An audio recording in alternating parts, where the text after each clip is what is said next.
the thematic sort of thread for those that succeed are they have the ability to listen to reason.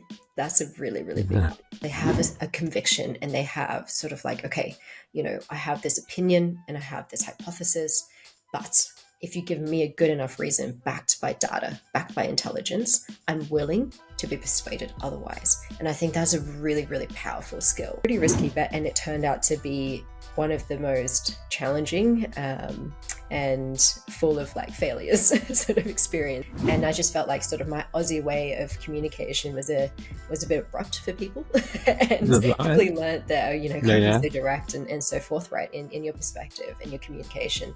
But also, I think generally I felt like it wasn't just culturally wasn't gelling. Look, I think the first step is true, deep self-reflection, right? You need to know who you are, what you like, what you enjoy, what your strengths are, what your kind of areas of improvement are, and what are your non-negotiables. Actually, what I always challenge my clients and anybody that's looking to build something innovative is to kind of figure out your vision. Where do you want to be in 10 years? What are your actual aspirations? Emptying some of those allows you to just be a little bit further ahead than a competitor and a little bit more preemptive of what your customers want and could need from you in the future. And that's how you separate yourself in the market. The next one is imposter syndrome is really real. It Mm, doesn't matter if you've closed 4 customers this week and yeah. then as soon as a tiny negative thought or what you perceive to be a comment from somebody, suddenly the whole world stops and Yeah. you're like, oh man, why am I doing this? But often actually building momentum for your brand is more important, because then you can chuck them onto a wait list and be like, hey, we've got this really exciting thing. So yeah, as I guess the takeaway for me was always try and work with that person in a low stakes environment and a low stakes context before going all in on an opportunity. So imagine the very best strategy consulting, operational consulting advice, but brought down and right sized for the lower mid market. So our target customers are startups, scale ups, small businesses, family owned businesses that are just like, hey, we could use a pair of hands. We could use a smart, capable team to kind of bolt on and help us just get Sure. over this hump and then Yeah. go on and achieve some of those aspirations.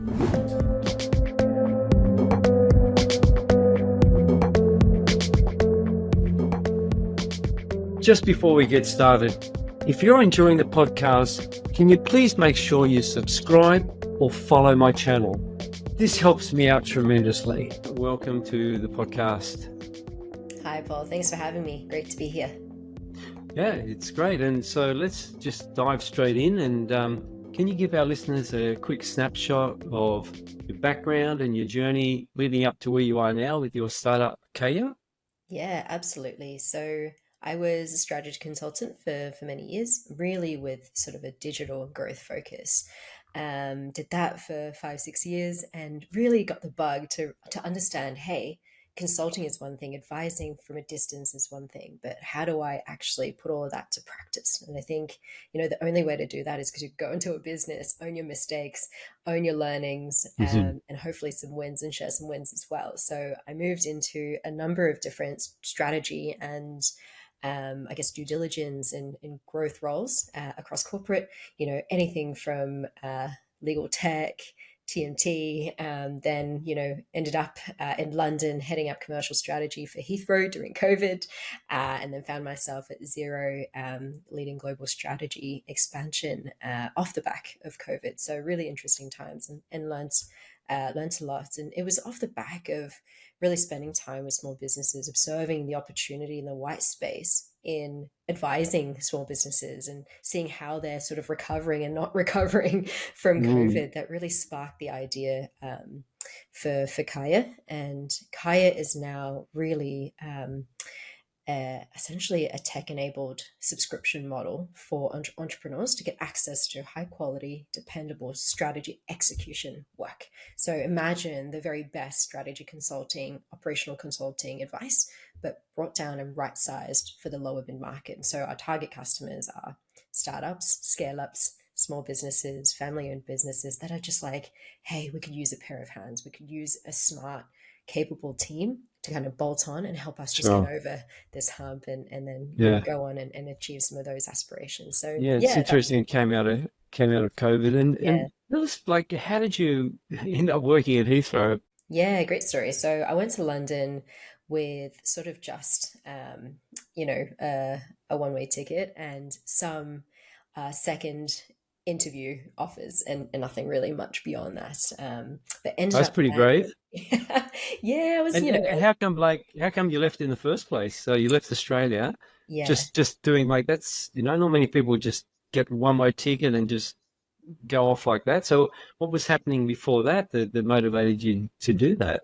Yeah, look, I think it was a culmination of lots of different drivers. First was that the company I was working for was going through dramatic shifts, and there was a little bit of carve outs and resizing. And the role that I was in, or sold, it was a lot more exciting than the role that I was actually in. And so I felt like it was a good moment for my career to sort of see if I could access a bigger market. And then on the personal front, I was coming out of a pretty bad breakup, and I was just like, you know what, I gotta get out of here, change of scenery, Right. and just Okay, really think okay. about things differently. I was like, you Yeah. know what, yearly single, let's go have some fun as well. And I think there was kind of a bit of those two things floating around, and I was just like, it's easy to get a visa, go to the UK, and see, if it's what it's cracked out to be. So I did that, had some savings, and was like, you know what, it's going to be okay, and went there. Ended up landing a role with a fairly early stage startup. I was sub 50 employees, and I was probably like employee maybe 30, 35, something like that. And I was like, okay, I'll give this a go. New market, pretty early stage business, let's see. And pretty risky bet. And it turned out to be one of the most challenging and full of like failures sort of experience of And my that's where life. you get the most growth, isn't it? Absolutely. Yeah. So I You went learn the there most. and I just felt like sort of my Aussie way of communication was a bit abrupt for people and Right. quickly learned that, Yeah, can't be yeah. so direct and so forthright in your perspective and your communication. But also I think generally I felt like it wasn't just culturally wasn't gelling. There were moments where I was like, oh, things shouldn't necessarily be done like that. And I would voice my concerns and adjust. Yeah. So I think it was quite a mutual sort of separation. I was just like, nah, you know what? Like, it's just not working out. And they're like, yeah, it's kind of not working out for us either. So that's sort of Right. my first few months in London. And how that led me to Heathrow was really, I was like, you know what? What's a great role that enables me to travel a lot, that is a conduit to the rest of Europe, Yeah. and at the same time is sort of a challenging domain and um, interesting, exciting. And so, yeah, I had a first interview, second interview, and it went so well. And I think it was just one of those opportunities that was meant for you. So it worked out really well, and I was there for yeah, just under 2 years. Yeah, it's interesting how you say, they didn't like the culture differences, like you were seen to be what a bit forward or abrupt or whatever. I when I was younger, I took off to the US within LA for 2 years, Yeah, and I found like the humor was so different. yeah, Aussie humor, they're like, what? It's like they just totally wouldn't get it. They think yeah. you're rude or something like that. Yeah. You have to really adapt to it a bit, you know. It's yeah, culture differences. You really need to learn that. It's important, like when you go to another country, I guess. But Yeah, absolutely. yeah, And nobody teaches you this stuff, right? You don't go to no, school and say, hey, if you go to a new market, here's some localization strategies. So you yeah, just kind of had to teach yourself and figure it out and yeah, trial and error, I guess. yeah. It's the best way to learn anything, really, isn't it? Absolutely. Yeah. Yeah. And so you're at Heathrow, and then so I guess you'd be, like you said, you'd be traveling around Europe a fair bit as well while you're working there. Yeah, that's right. And Yeah. actually, through that process, I saw so many countries, got access to a lot of different markets and great opportunities to advise ad hoc as well. So I worked with quite a few founders across Europe, super early stage, really helping validate their ideas, but Okay. also for those that are in growth stage, just as an execution kind of pair of hands and helping them think about things like commercialization. How do we think about accessing new markets? How do we launch new products? Yeah. And so, like I already always had known that I was quite entrepreneurial and wanted to build my own stuff. But Yeah. spending so much time with people that were actually building stuff from scratch, I was like, oh, you know what? I'm getting itchy. Like it's time to start thinking and planning for this eventuation, yeah, with a bit more focus. Mm.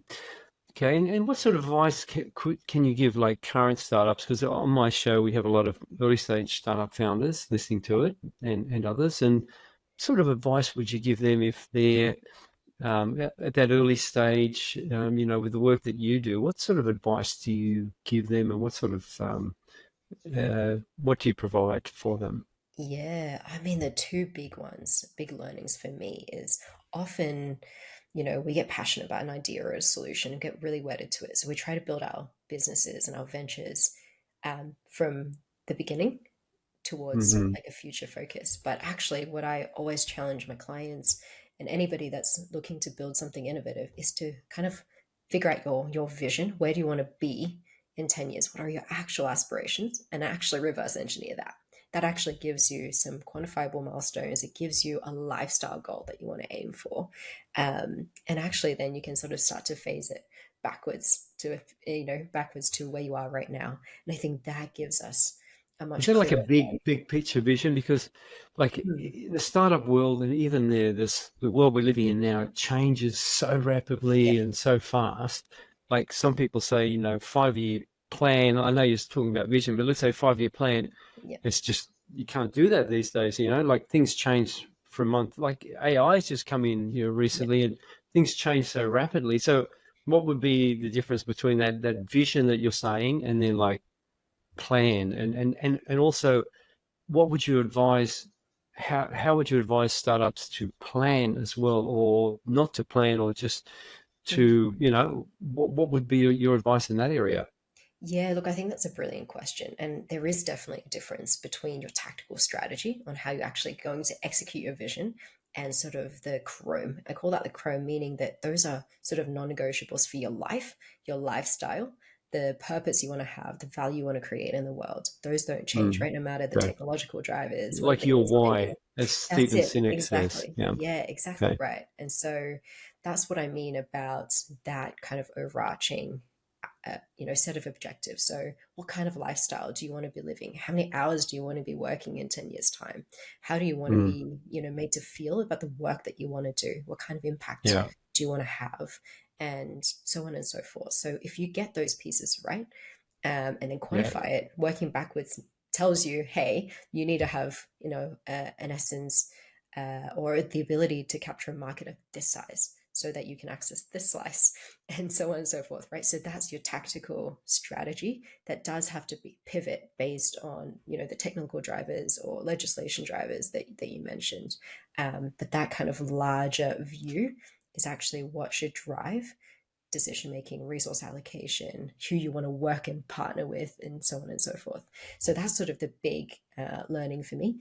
And then the other one is choose the people you want to work with very wisely. I think that is the most critical decision you can make, and invest in the people that you really gel with ahead of the curve. So if it's team members, invest in their learning, give them the best tools that you can afford, reward and incentivize them as generously as possible and bring them on the journey. So whenever you're developing a strategy, co-create with them, give them a seat at the table, have an iterative conversation about how they can contribute to it, how you can learn from them.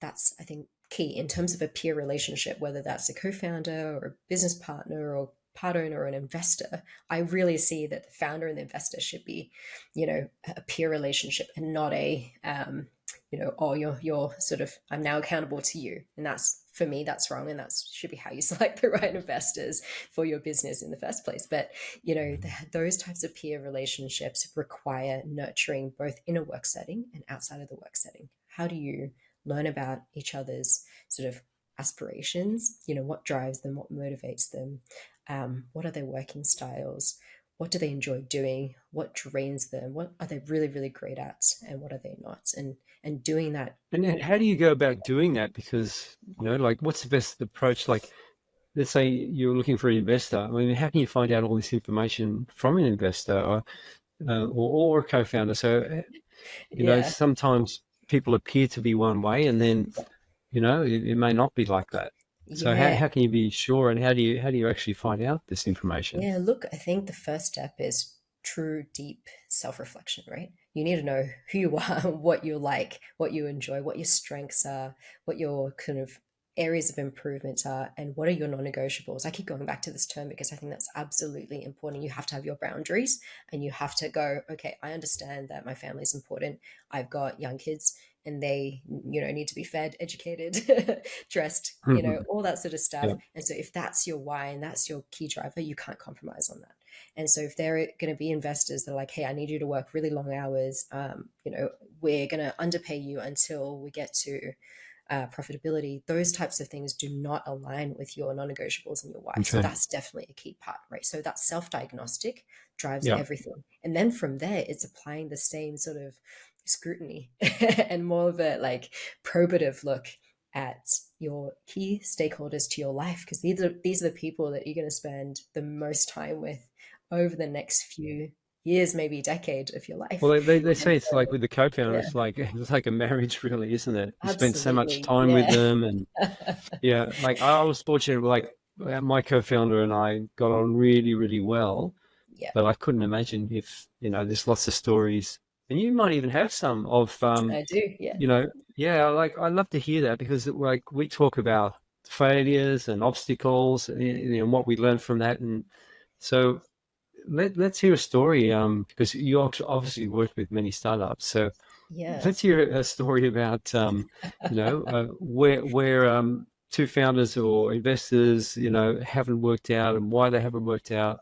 So can you think Yeah. of a good one to tell us? Yeah, definitely. Look, I can share one of my own and one that I've observed. So Okay. for myself, like as with any relationship, and I think a lot of people can sort of resonate with this, you could be with, you could have found the right person, but it's the wrong time. And equally, and so sort of that's what happened to me. I was like, I found this brilliant co-founder.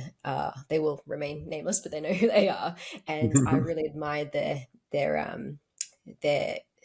just thinking cap, like sheer raw intelligence and ability to kind of think their way out of any problem. But the challenge is at a super super early stage they need to be loving execution, and that just wasn't the stuff that drove them anymore, because they'd exited a couple of companies in the past, probably had that financial buffer and also the experience buffer to be like, hey, I know what I want, and that's not to roll up my sleeves. But we didn't have that conversation and really that acknowledgement until too late in the journey. And so, Right. luckily I was able to walk away from that experience as, we're now really, really good friends, and I see them as a mentor, and we're able to still preserve that relationship. And maybe in the future we can be co-founders again, when Hmm. there's a bit more equilibrium, I guess, in our relationship. But to begin with, Yeah. there was just too much of a gap, right? I didn't want to be the person that's just going to be the full execution horsepower and do all Yeah, of the and work you can without, get yeah, people can get resentful with that. Like, look, hey, that's I'm it. doing all the work here. What are you doing? Yeah, that's it. And So so if we're both yeah, doing the thinking and, yeah, nurturing relationships and all the fun strategy stuff, but then, it's just me that's doing the grind, that's going to get pretty tiring yeah. pretty And quickly. and, And and so, it's like, that saying, like anyone could have ideas. And there's lots of ideas out there, but it's all about the execution, isn't it? yeah, yeah, that's it. So even if you have a perfect or beautiful plan that's, not rigorously executed, then it's still just a plan. Um, Exactly. yeah, so that's sort of my personal story. And, I've had several of those as I sort of started to cook up different ventures.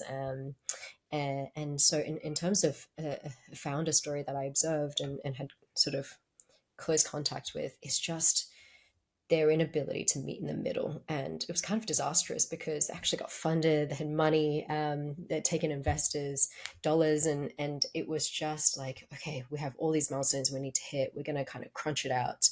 But one was like super super technical, and the other is like this wonderful salesperson, but there was just no middle Yeah. ground. It was almost just like Right. the distance between their skill set, their personality, their interest in each other was so polar opposites and polarizing that they couldn't come together. So even when they were having conversations about, what they're going to do, how they're going to approach a specific problem, how they're going to approach an upcoming conversation or a deal negotiation, they couldn't see eye to eye. So it was just so full of friction. everything would start and then it would stall and then it would start and stall. And I think they were just starting to erode each other, and each other's confidence, not just morale and energy, but confidence in themselves, in each other, in the business, in the idea. And eventually, one of them was just like, you know what, this is too hard. It's not going to work. And they left. And actually, the remaining founder repackaged the idea and turned into something else. And now they're a sole founder for that company. And so, that's the that's sort of life, right? There are going to be some people you really, really connect with. Yeah. And Yeah. there are others that just, no matter how hard you try, you're just too different. You're sort of like, Maybe don't rush into it, that's But, it. And so, it's interesting because people say that the ideal combination of founders are a salesperson and a technical person. Like, not everyone says that, but that's pretty common. So, even with that, like the ideal situation, because you need sales and you need tech, you yeah, can always hire, either one, but they say it's a really good combination. Others will say actually the most important person is a product manager, but having those two, still you need them to, like you said, to get on with each other. So, I mean, in our case, we didn't have any sales or marketing experience, which was a bit, I think, part of our downfall. But we got on really well. But you need both, don't you? I guess yeah, you need the right absolutely. combination, and you need to get on really well Yeah. and And understand each other's limits and areas. So you advise on tech because you're the tech person, and when it comes to marketing and sales, and there has to be a really good synergy yeah, between. absolutely. I, Yeah, I I love that word synergy, right? Because there always needs to be some sort of alignment. If you're sort of yeah, all corners and they're all corners, that's just that's not going to work. And so often we think about building businesses with people that have skills that we don't have, or strengths that we don't have. But actually, much more of it is, how do we work together? What are our kind of cultural values, and how do we see the world? Because at the end of the day, you can build a great product, but actually, I think 80 to 90% of building a great business is how you make decisions. The decision making, it revolves around resource allocation. It revolves around, prioritization. And so if you can't make great decisions, if you can't, actually stand each other and have a great dialogue that's going to be value accretive, then what's the point? And a yeah, lot of those are the softer things, not the skill set. It's more, just how you look at the world. How do you want to see yourself, sort of kind of in 5-10 years time?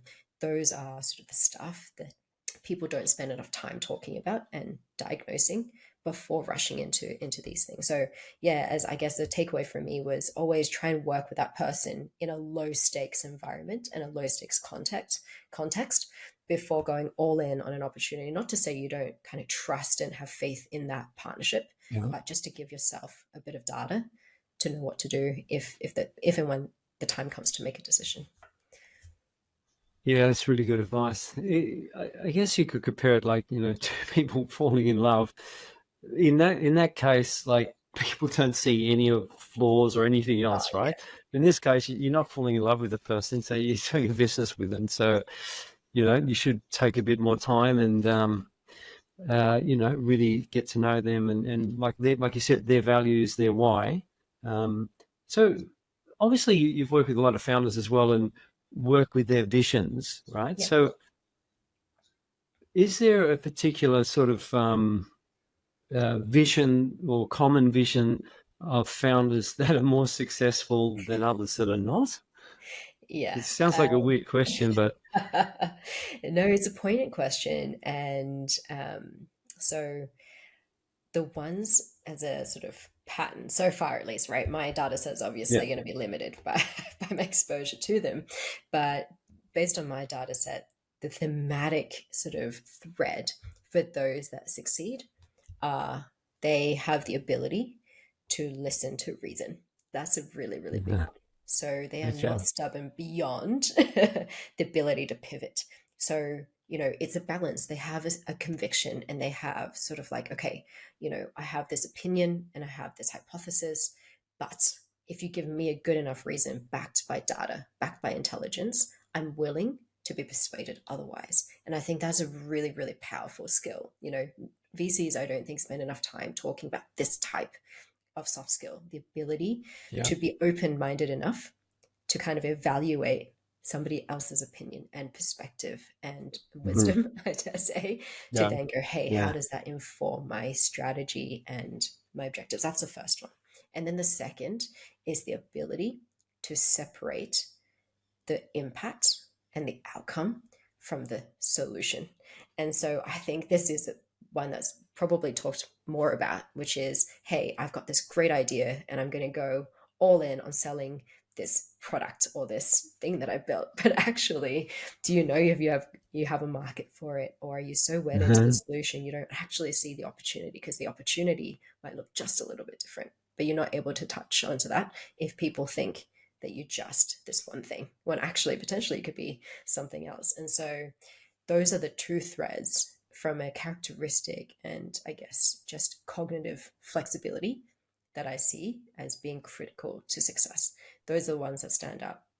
The others that are so persistent in their existing frame of mind often go down rabbit holes, waste a lot of time, waste a lot of resources, and then they poke their head out, 2 or 3 years afterwards, and many dollars of investment later, and going, oh crap, what did I do? Why didn't I listen? And why didn't I just ask for help earlier?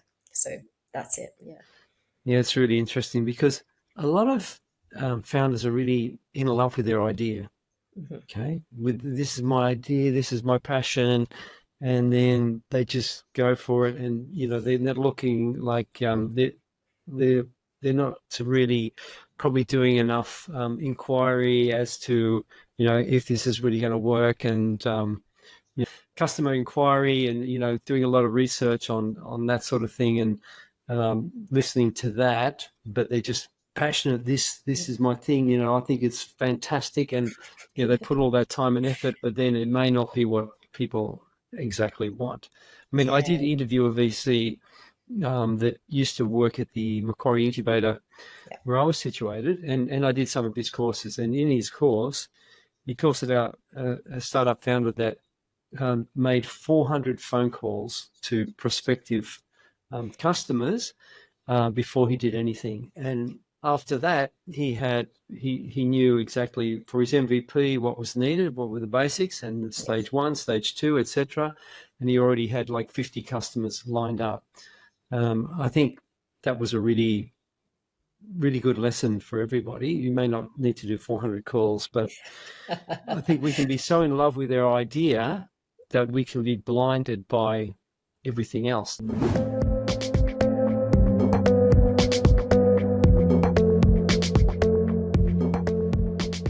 And I would build on that point, you made, which is, doing the customer conversations is critical, but actually going to people who don't want to buy a product and asking them, why not? Why don't you like it? That's the secret sauce, I think, is to say, okay, is it too expensive? Is it too prohibitive? Is it actually just not able to align with my existing workflows or patterns of living, whatever the product is, or the offering? It's asking why, why not?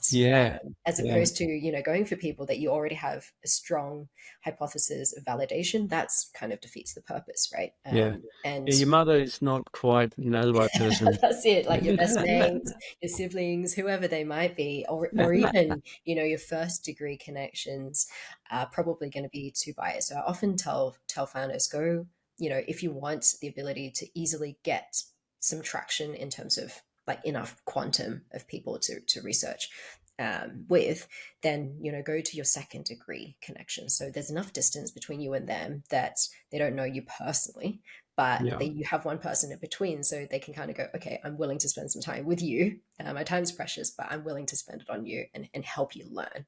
And so, that's a really great tactic. And absolutely, asking the market what they want and what they don't want is often something that I think lots of founders overlook in the rush to get their brilliant idea that they really love and really wedded to out to market. Yeah.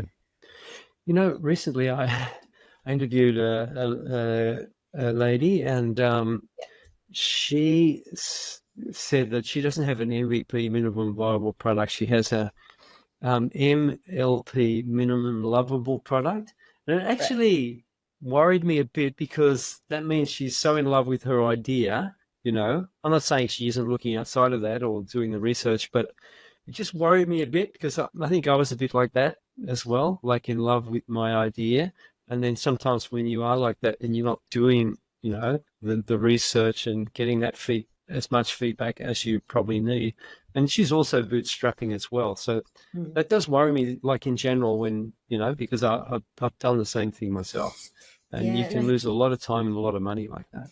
I think it depends on how you've defined your minimum lovable product. So, is it your minimum lovable product, or is it actually the market's definition of um, a minimum level product in the sense that you've got a strong set of early adopters that are not churning? They're really, really sticky. Um, the challenge with that, though, is are you then sort of kind of closing out your market by spending too much time just on building deeper for your product as opposed to building broad? So, broad applicability for your product sometimes is more valuable than finding a niche, depending on how big that niche is. And so, Yeah. I don't know, without further context on that specific conversation, I don't really have more to add on that. But yeah, I Yeah, would just say yeah, it of depends on course. your definition for Yeah. sure. Yeah. I interviewed one of the founders of Twitter. His name's Ravel. Yeah. You can find his episode on the list. And he was saying that Twitter was created in 6 hours. So they did a hackathon and they Yeah. had 12 things and then they decided to go ahead with 3. And he says, people said that, I could create Twitter in a day. He said, yeah, well, we did.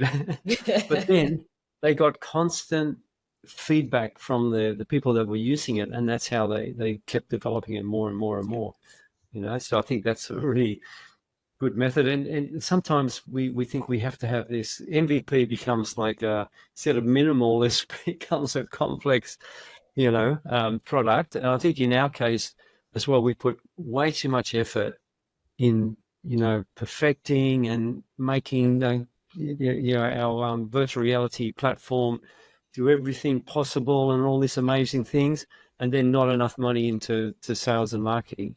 And so even though we have an amazing platform, if you can't sell it, no, then it's actually worthless.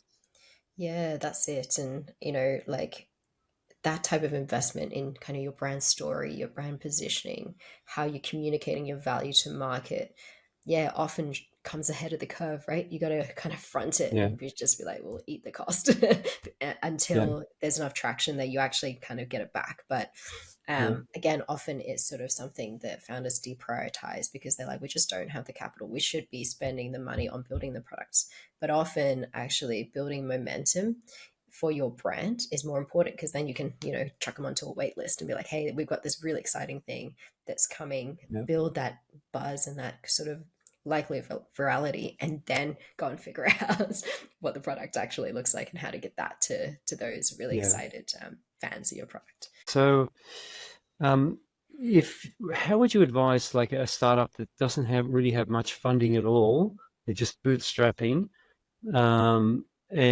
to make that like maybe they've just got a very very minimal viable product. So how Yeah. should they then get out there and promote it and do the sales and marketing? So would you advise the founders to do it themselves? Because many of my mentors did, but I was really crappy at sales.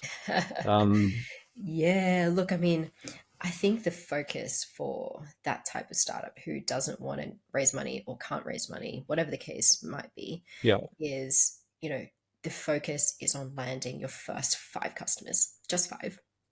And Hmm. really, really everything is about those 5. And that comes down to a few key activities. Founders getting very, very clear on what their proposition is. Can you tell me in 30 seconds or less what it is that you're doing and why it's important and why now? I think the now part often people forget. It's just like, yeah, great problem statement, great solution statement, and then, oh, but where's the urgency? Why is it right now that it's Hmm. necessary for us to get out there, and why you should buy? How does that appeal to, the cash that's burning a hole in your pocket and your potential prospective customer? So that's kind of the key. And then is sheer numbers. And again, we don't, as founder of myself, that's not sales oriented. I really hated doing the calls. I hated trying to Yeah, open up the right. market, right? Yeah, I can Absolutely relate to loathed that. it. And Yeah, so what I did was I just said to myself, my goal is to fall in love with sales, just absolutely love, because if I'm the founder and I don't absolutely believe in my vision, who else will? Even if I hired a salesperson who's brilliant yeah, at selling, if they can't get that sort of enthusiasm, that joy from me, then what's the point? And so I mm, have to love selling. And often the first, yeah, if you're B2B, business, your first 5 customers have to be even 10, 15 are founder led sales. You have to be able to own the sales journey end to end. You need to understand your prospects' objections and how to overcome them. Once you get that and you can build your sales motions, the rest will come. But loving it is the first thing. And it's a numbers game. So you got to go, okay, who are my cohorts that who are my ideal customers? How do I find yeah, them? Where do I find them? And then just go all in on getting access to as many of those as possible. That, whether that's sitting in a co-working space and just going up to everybody and having a yeah, conversation, whether that is, painstakingly, messaging people on LinkedIn and trying to get a message, whether it's going to Yellow Pages, old school, picking up the phone and calling every single person on there. Whatever the yeah. case may be, the numbers game makes sense. So somebody will pick up and somebody will eventually say, all right, I'm willing to give it a crack. Yeah, it's so hard to pick up that phone, isn't it? It's Yeah, like, picking it up in the I first place. gotta call 10 people today. Oh. But then sometimes when you do it, it's like, oh, well, actually, that Wasn't was too all right. It was like, well, they were bad. quite nice. Yeah, Like, what? They're actually interested. Like, yeah, yeah, it's just doing it in the first place, and it's just that taking that step to actually do it. I guess, yeah, you got to be motivated by, I mean, I used to do it. I don't think I was that great at it, but like, to be honest, like we actually had some really, really big organizations really close to, I just couldn't close it in the end, just right. couldn't get it over the line. And, yeah, I mean, if you've seen other founders with that, I guess, that could be quite common. I mean, B2B, it takes so long as well. You Yeah, might be working on something for 3 months, 6 months, a year, yeah, and then right at the close, it doesn't go through for whatever reason. It's very, disappointing and wastes a lot of your time. And, what are your thoughts on that? And yeah. Look, closing as well.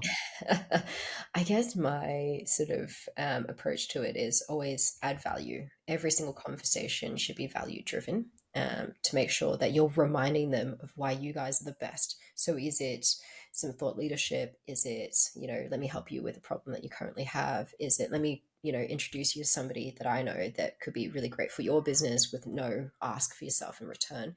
Every single conversation and every moment that you're interacting with those prospects, with those leads, should be about what can I do for you, and not expect anything in return. I think one, managing expectations helps so much because you're like, well, if they don't come across, I'm okay because I didn't expect them to anyway. But if they do, Yeah. that's an awesome bonus. And then therefore you get really rigorous about those numbers. As I mentioned, you build your pipeline with the intention of being conservative, right? So whatever converts is great, but you want to make sure that you have contingencies in place if not. And then the other one is just staying top of mind. And so whether that's with value, which is a great strategy, or the other one is just being absolutely persistent. It's just being an absolute Right. pain and showing Yeah. up in a way where they can almost count on you. And so when you don't show up, they go, oh, you know Kat's called me consistently on Tuesdays every single week in the last like 12 weeks, and now I don't hear from her. Sort of like, wait, what's going on? And this has happened to me where they've called me back and been like, hey, where'd you Right. go? And Okay. you get a deal Interesting. across the line that way as Yes. well. So yeah. I did do some sales courses as well, and it's all about, offering value and, how you can help them as well. But sometimes when you know, funds are running, your money's running out, your time's Yeah. running out, and you sort of get a bit desperate. And that desperation is the worst thing. Try and do sales when you're feeling desperate. Yeah. That is just, you're better off not even doing it. That's it. Yeah. I've tried sometimes think, okay, I just have to do this and I have to do this calls it. Mm. And the way you come across, it just does not work because Yeah. people feel that vibe.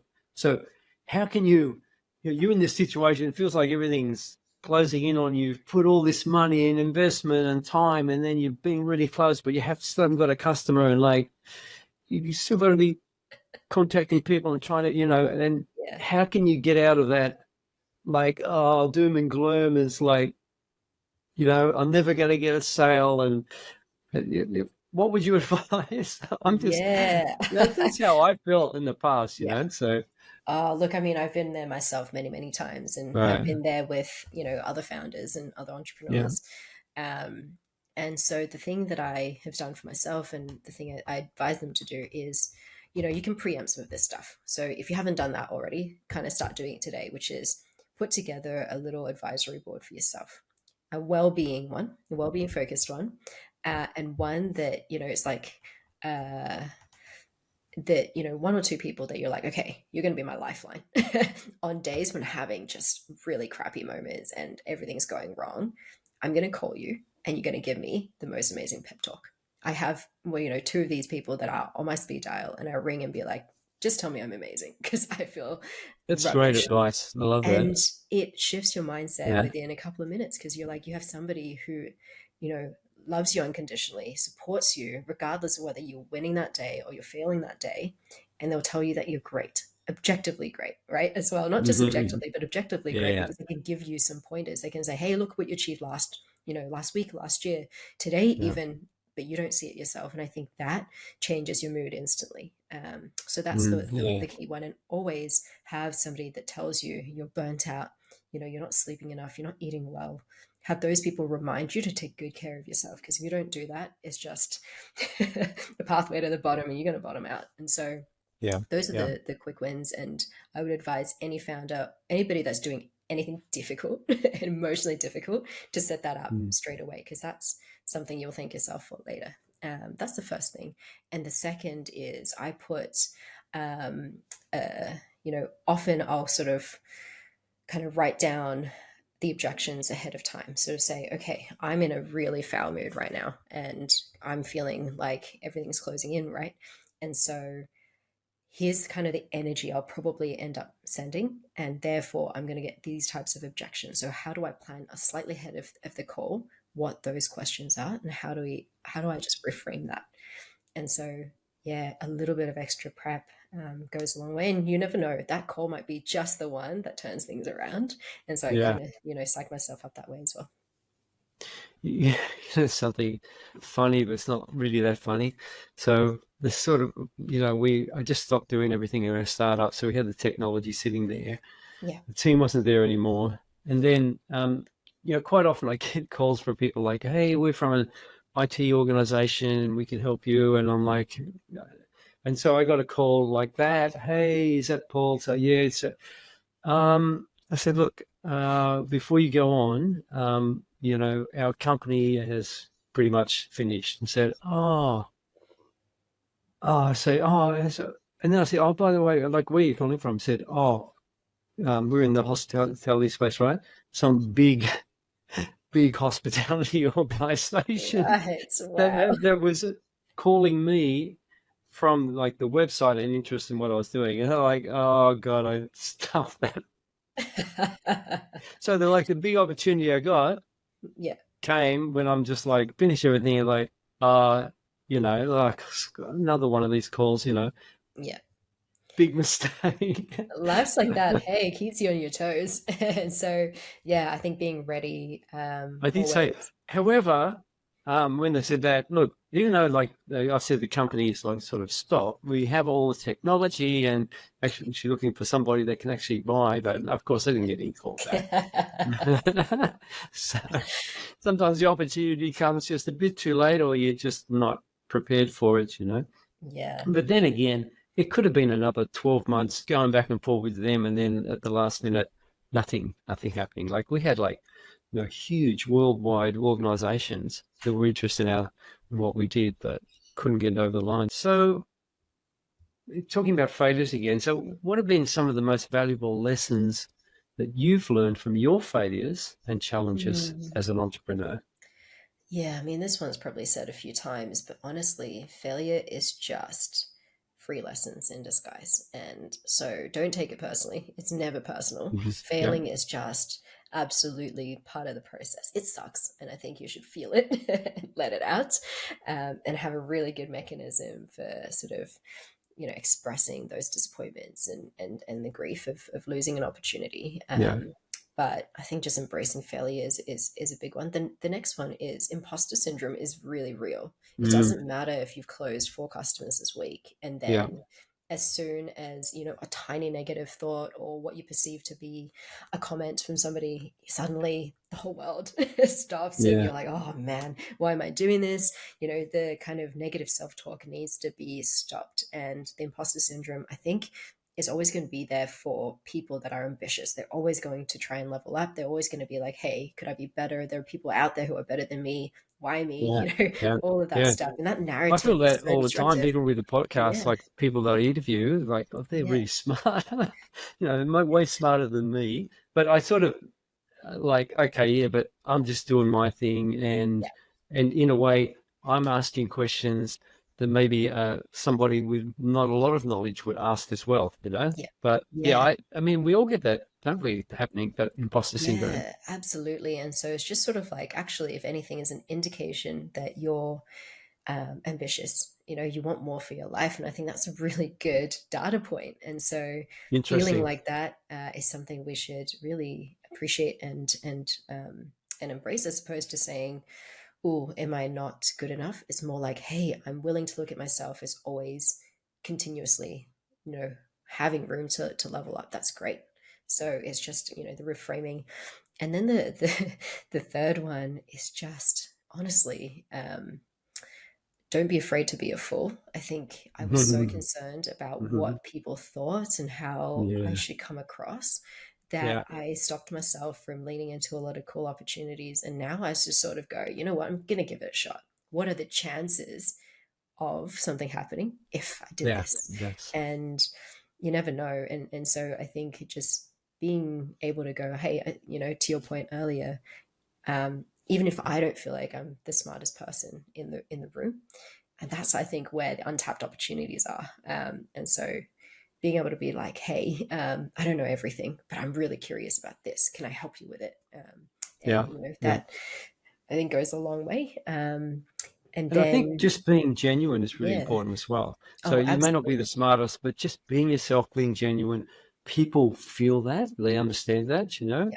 Whereas if you're trying to be something that you're not, then people just they see that as Yeah. disingenuous, and you can feel it. You know what I mean? When Yeah. someone's being in a way, that it just doesn't quite feel right. Like everybody has that sort of sense.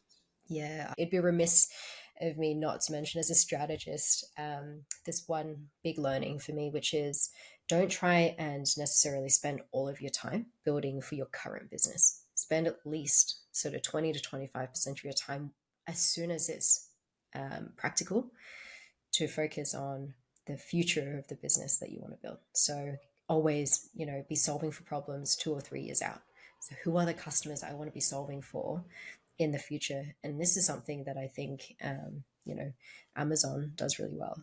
Jeff Bezos is always like, my sort of minus one, minus two, C-suite minus one and two executives don't focus on today's operational problems. They focus on, operational problems of the company we're going to be in a few years' time. And I think that's the mindset we should always have, because one, it builds morale for you. It inspires you to be like, hey, I'm going to be this in the Yeah, future. But preempting some of those allows you to just be a little bit further ahead than a competitor and a little bit more preemptive of what your customers want and could need from you in the future. And that's how you separate yourself in the market, I think. So that's something that I had to really coach myself through and remind myself to do. And often, try and lift my clients out of their everyday to be like, even if it's, 30 minutes every single week, think about where you want to be just a little bit further ahead. Yeah, yeah. I think it's good advice, but I'm just thinking, like, with change is happening so rapidly these days in everything, in technology and everything. Like, that's it. Yeah. is it always practical to do that? To think, what's going to happen, or how do you know what's going to happen 3 years ahead? Yeah. Oh, I love that question. And that's part and parcel of why you should always be doing scenario mapping, right? Doing the reading and learning about what are the macro trends that are happening in other parts of the world that maybe hasn't happened to this market yet, right? AI, we saw rumblings of that for a long time. We know that resource scarcity is going to cause a whole bunch of different issues with supply chain. So if people are thinking about supply chain businesses, they should have, figured out and sort of preempted and put Yeah. contingencies in place. We know that people are looking at remote working and hybrid working. All of those trends are coming and have been sort of evolving and then amplifying for a long time. And so you should have shored up your business and been able to be decentralized quite quickly. So these are the trends I'm talking about. You don't have to sort of predict the future per se, but I think there's a Yeah. lot You of don't have data to be around a futurist as such, but you need to do the research. Is that what it. Yeah, you're just saying? listen to the market, listening to sort of what's going on, and just keep your ear to the ground as often as possible. So really good advice. So I noticed on your LinkedIn profile that you Yeah, volunteer in actual 3 organizations: yeah, that's right. Bloomhouse Projects, Disverse, I'm Diverse probably and pronouncing it, Versant, and diverse Curious and yeah, Legends. yeah. And it seems like you have some hidden talents. So on the Curious Legends website, you're the treasure there. On your bio, it's got a picture of you when you were like maybe 5. It's very Yeah, cute. Everybody's got that. And it says there, passion for art stems from your training as a classical ballerina. that's it. Tell us Well, a the bit about fun that. didn't give it away. Yeah, look, I was involved in dance very early in my life, and I think part of it was just I think I'd always been a bit like just neurodivergent, even as a really little person. Learned to speak very late, but very kinetically, I think predisposed. So I was dancing before I could walk properly, swimming before I could walk properly, singing and stuff before I could speak properly. And so, my parents were like, well, she's a bit weird, let's put her in some structure. And one, I think from a discipline point of view, it's important, but two, she just seems like a person that had a lot of ideas and a little body can't contain it all. So let's put it to Yeah, some use. yeah. And so I ended up in ballet and doing that for almost 20 years. And I'm not that much older than that, so it's been a very long time. And through Yeah. that journey, I learned a couple of things. The first is that the things that are rewarding are going to be painful. So if you get to the concert to have a solo part in a great show that's going to be in front of the audiences, chances are your feet are going to be bleeding. You've been training for days and days and days and days, Yes. and your body's aching, and Yeah. but you Yeah. grit your teeth and you grin through it, and what's on the other side is awesome. Yeah. And also, there's something to be said about looking after your body, right? Movement constantly, doing something that's challenging for your body to kind of keep it in good shape is important. So yeah, I don't know if it's a hidden talent per se, but I love activity, I love sport, and the creative arts has always been a really great outlet. I did debating and model UN and Yeah. acting and all of that stuff throughout my life was part of plays, and it's always just been a way to take myself out of the monotony sometimes of building a Yeah. business or Yeah. doing a corporate job, and just having that creative license to be who you'd like to be for that moment. Yeah. Yeah. It's interesting because you're obviously a very analytical person, but you're also very artistic and creative. And usually it's not both, you know what I mean? So you seem Yeah. to have both. So I find that really fascinating. Oh, thank you. And I guess that's why I wanted to build a business that brought together both of those elements. I think a great strategist or a strategy business requires a lot of creativity, a lot of clarity, and data driven decision making. But then what's the extra little bit? The 1% that sets you apart from everybody else is the creative and innovative way with which you apply that information and that structure and that logic.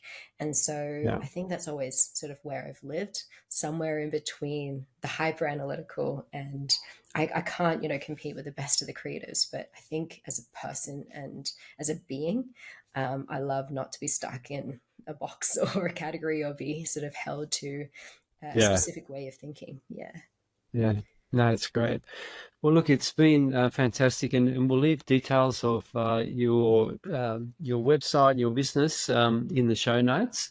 I think there's really wonderful advice here for startup founders, and really appreciate you coming on the show today. Thanks so much for having me, Paul. I'd love to chat.